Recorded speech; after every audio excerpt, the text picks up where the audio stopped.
Dan Trachtenberg reinvented the Predator franchise in 2022 and again earlier this year. And then again, Predator Badlands, latest film in the series, he does a new spin on it. I was thinking to myself, what can we do to keep it fresh, to keep it interesting? And then Dan Trachtenberg is like, I got you. We're going to be fine. And here we have yet another film that reinvigorates the series and injects it with life. Oh God, what a cool time to be a Predator fan. Yeah, how does he do it? Is he on something? Does he have some mysterious mapping of sorts? Like, I know which way we're gonna go. I know which path we're gonna go for the Predator. Since he's seen the 2018 Predator, he was like, I gotta do something about this. I must do something about this. And he has cooked once again. I loved Prey. Killers of the Killers was a banger for me. This one was great as well. We have new ways to tell the Predator franchise rather than just the same thing going after human beings. This is taking a whole new level. I'm really excited to see more of this whole franchise. Apparently, this film is the second part of the trilogy. Apparently, Dan Trachtenberg has said that he wants the live action films to be a trilogy. So, Prey, Badlands, and then whatever the next one's going to be. That's obviously very exciting and interesting. This is the Out of Time Film Podcast, where your hosts Tom and John discuss everything from blockbuster films to TV and games like there's no tomorrow.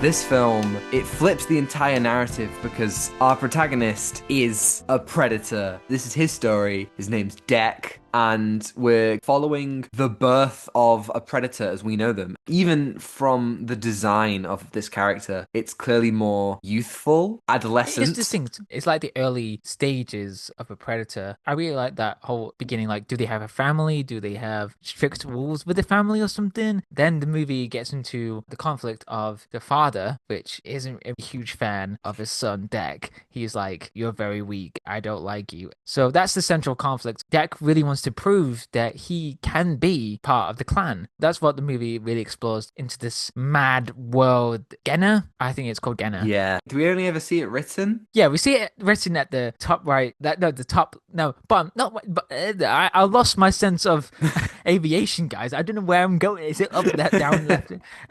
It's bottom right. Yeah. Bottom right corner. You see Genna. I just love the whole design for this planet. It looks insane. I love that Mother Nature takes its course, but with such alien cosmic proportions. It just feels very terrifying. But yeah, this is where the movie takes place. Yeah, the cool thing about the planet is that we spend a lot of time in climates similar to Earth. It still feels like they're filming in a real forest or what have you, even though it's full of alien plants and alien wildlife. And I found that quite cool. Deck is going after this creature called the Callisk. It's a very classic, I will bring back its head. I will prove myself. I'm not just the runt of the clan. There's actually a lot of parallels you can draw with Naru in Prey. This way it's flipped, and also they take interesting paths with this whole narrative. It feels like the obvious solution to making sure that a franchise doesn't get too tired is this time we're following Terminator 2. It's just like this time the villain is the good guy. Wow. It does. Actually, it does feel like that if you think about it. This movie does subvert your expectations about this predator, this Yucha. What's the species called? Utah? Yucha? Yucha, Is that's that, it. is Yeah. that it? Is that right? Doesn't sound definitely right. sure. I'm Googling it. Youcha. Yeah. Youcha. So It sounds like we're the advert for the vouchers, but it's called Voucher. Do you a remember that? woucher. I can always trust that we'll come up with some obscure colloquial reference that If nobody anyone else got will this, get. if anyone got this from across the world, like, I know what John is talking about. What a Yeah. madman. I'm familiar with a voucher, but no, it's a youcher. Imagine the Youcher That just giving out vouchers. That's what they're gonna do. Actually, Wow. they're gonna In the third they're, movie. In the they're third moving movie. on from predating, and now they're just giving out vouchers, man. Shopping Hey, here's a discounts. discount on my Yeah, weapons. Here you go. yeah, exactly. Do you want to turn someone into ice? You can do it at the right price. See, it rhymed. Yeah, very Come to my good. shop. I can't do it in the language, the Yucha language. I thought you were going to learn the language for this Oh, video. I'm sorry, guys. I couldn't make it in time. I was so busy. The instructor was very mad with me. I couldn't make it in time. You met the instructor in a jungle and he The- started hunting you. I was like, I'll do the learning experience, okay? I'll do it. A Wow, sidetrack Badlands. so early. Yucha? Voucher? Yowcher. You've Yeah. forgotten Yowcher. already. You're thinking about The the vouch. state of Utah, John. Oh no, Utah. What's gonna happen to Utah with the Yowcher and with their vouchers? So, uh, it already subverts your expectations, especially with Elle Fanning's character that is on Deck's back the entire time, which is a really cool thing. I don't know why that goes so hard. If you see the poster, it's so cool just to have a Wayland Yutani synthetic, by the way, Yes. which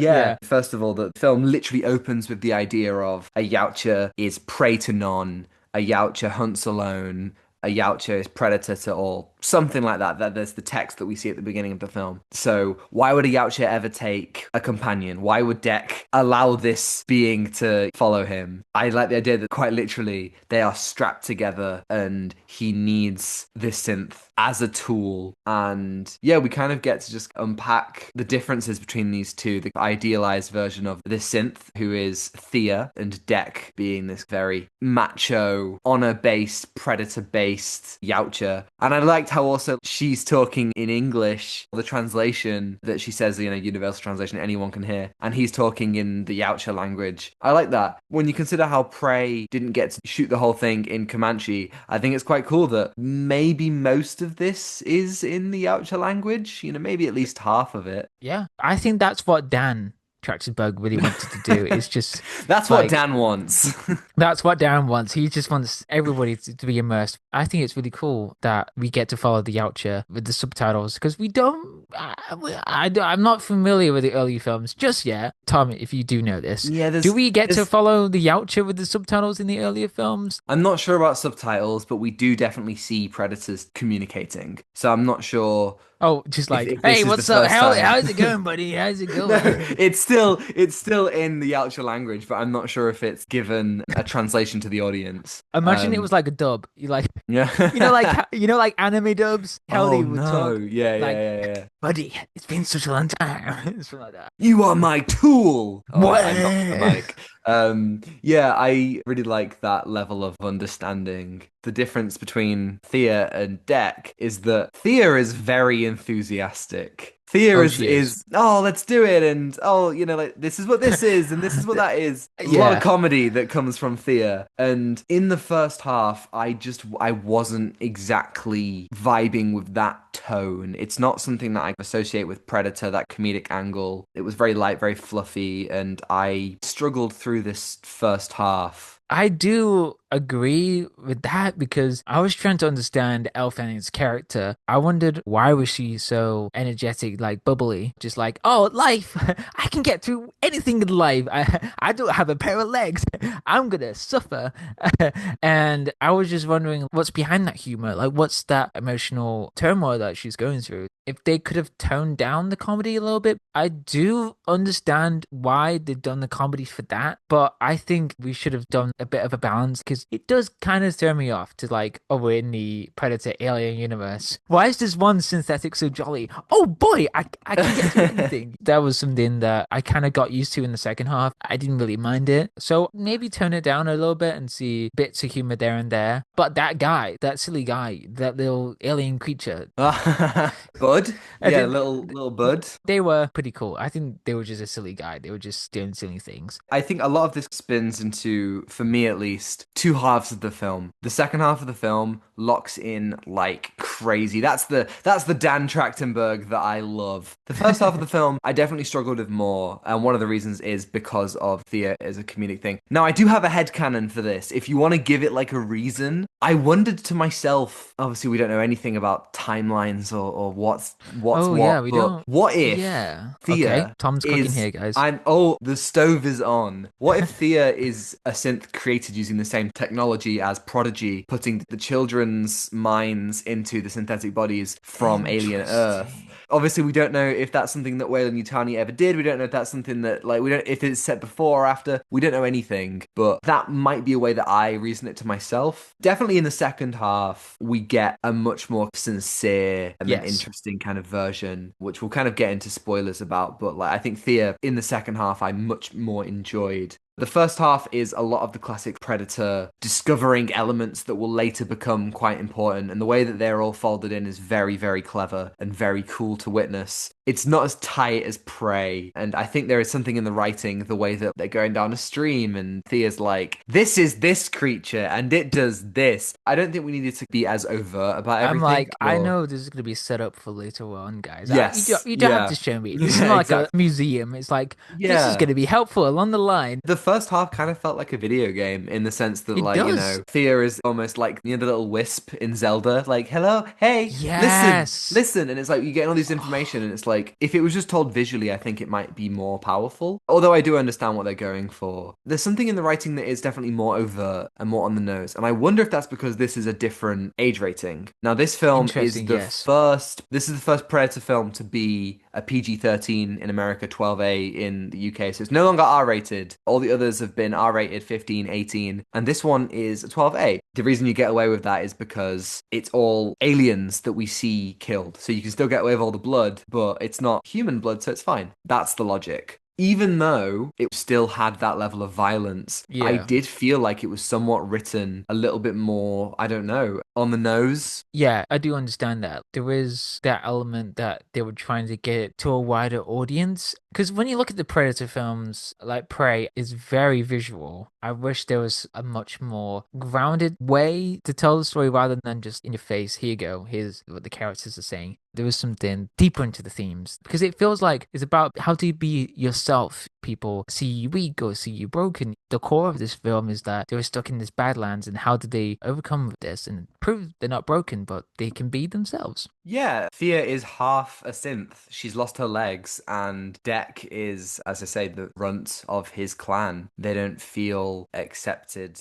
with anyone else, and so with each other they learn. And there's a really nice scene where Thea says, on Earth there is this creature called a wolf, and in their pack the alpha isn't the one who hunts the most, it's the one who protects the rest. It's such an interesting thing to consider from the Yautja perspective, because we've never really seen anything other than just predators. This film adds a bit to the lore. We see that there are clans in the Yautja home planet. Yautja Prime. Yautja, is that what it's called? Yeah, it's called Yautja Prime. That which goes too hard. I love it. Can we stop there? It's like the hardest name for a planet is like Yautja Prime. Like Tatooine.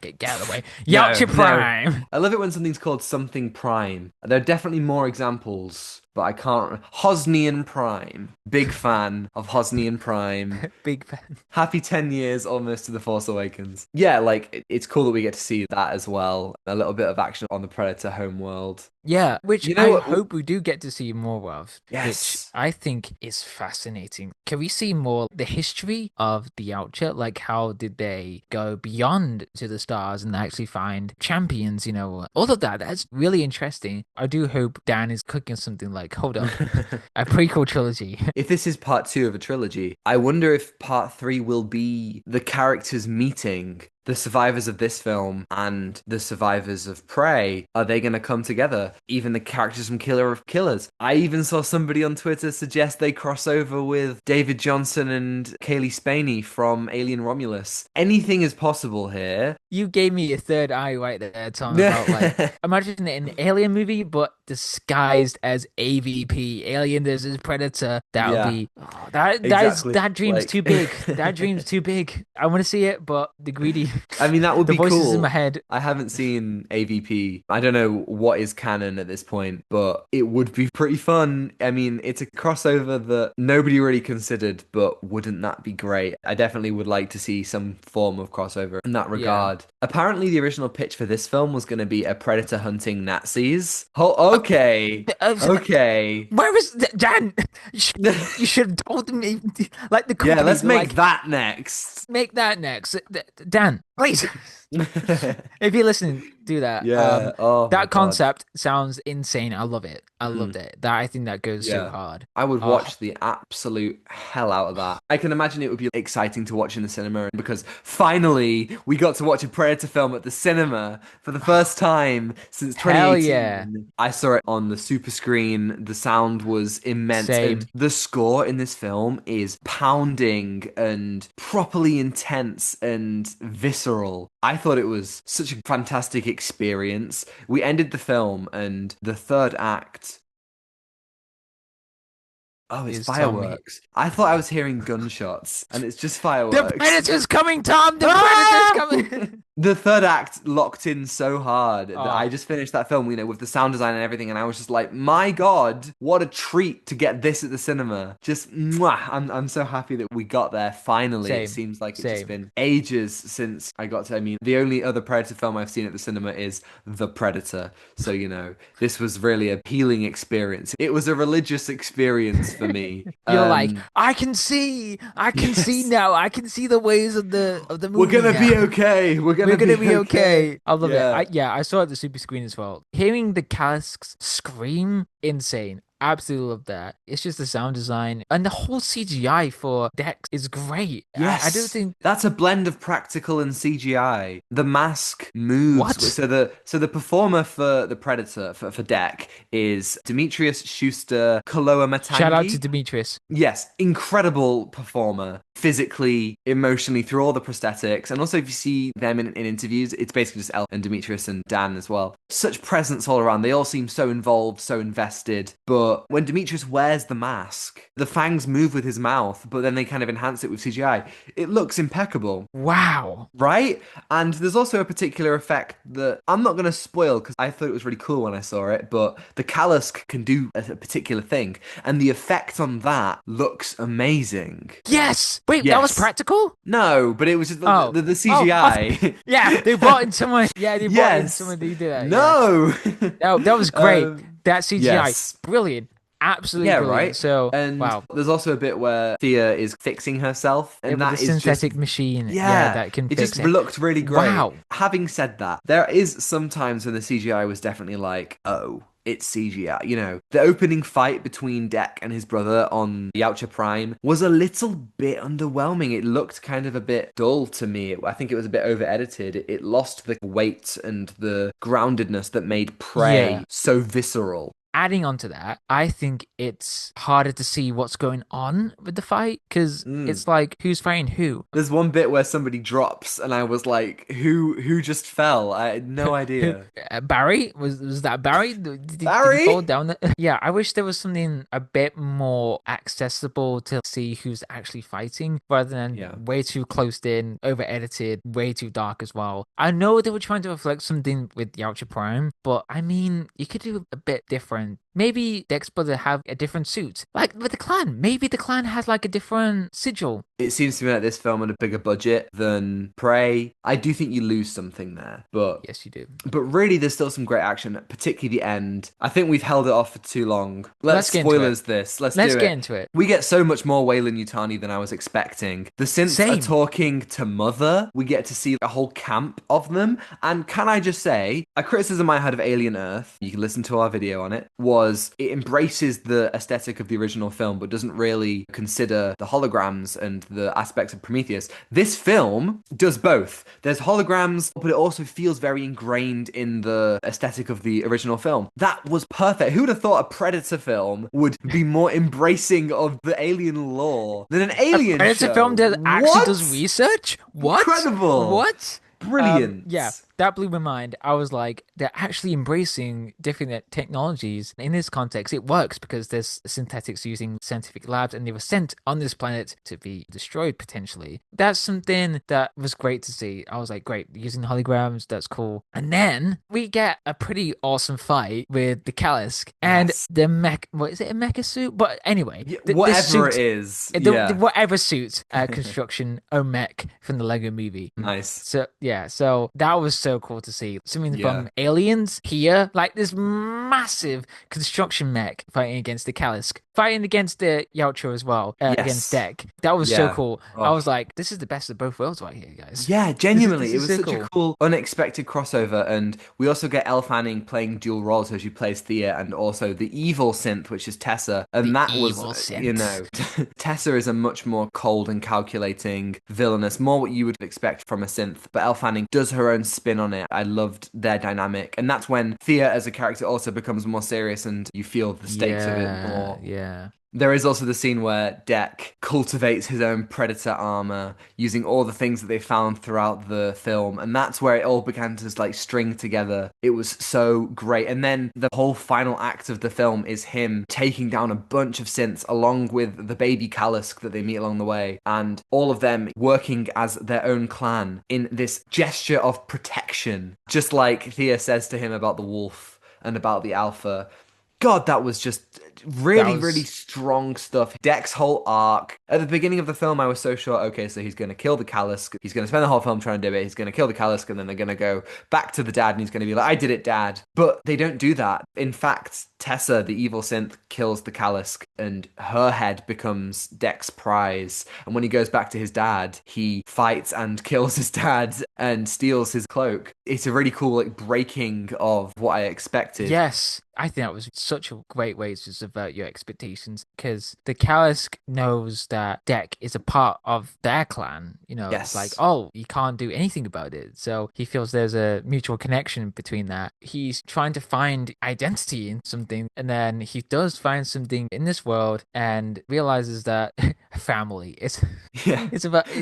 It was all about oh my God, Alien, Predator, Fast and Furious crossover. There's going to be a crossover with cars, Yautja, and Xenomorphs Yes. in a road trip. Yes. I don't know why this movie felt like a kind of like a buddy cop movie. Like Yeah, it's just I get that. Elle Fanning and Deck just like traveling across the Badlands, like Yeah, I enjoyed that aspect of it. Just before the Kalisk dies as well, it puts its head to Deck, and they kind of have this moment of understanding, this moment of Deck, I think, finally feels appreciated and valued when he wasn't in his clan. First time kind of since his brother, and that's so beautiful. And also the first Predator film to end with the main character not proving themselves the ultimate killer as the ultimate predator, instead proves that love wins, John. Love wins, yes. You always love it. Brilliant. Right, okay, so what are you going to give Predator Badlands out of 10? I'm going to give it an 8. Nice. Yeah. Nice. Yeah. I'm gonna give it a 7. Bring on that third of the trilogy. Thank you everybody for listening. If you're listening on YouTube and you enjoyed it, you can like and subscribe if you want to see more. And if you're listening on Spotify or Apple, you can follow and give us a 5-star review if you think we're worthy. And next week we are doing The Running Man. So get your trainers on. The Running Man. Time to run. Gotta beat Glenn Powell. If you start now, you can be there for next week's episode. Crap. Just gotta go. So while John runs, you can send us an email at outstimefilmpod@gmail.com. Let us know your thoughts, and we'll answer it right here in the podcast next week. Yes, you can follow us on Instagram at HowToTimeFilmPod to see our incredible thumbnails from Zain Afzal, on Twitter for more thoughts from Tom and me, and TikTok to see edit the clips, which are all also on Instagram Reels and YouTube Shorts, so you can find links to that all in the description below. Thanks to Jones-Meyer for the excellent theme, and Ronan Phillips for vocals as always, and I think that's everything. Take away given. Give nothing back. Goodbye. Goodbye.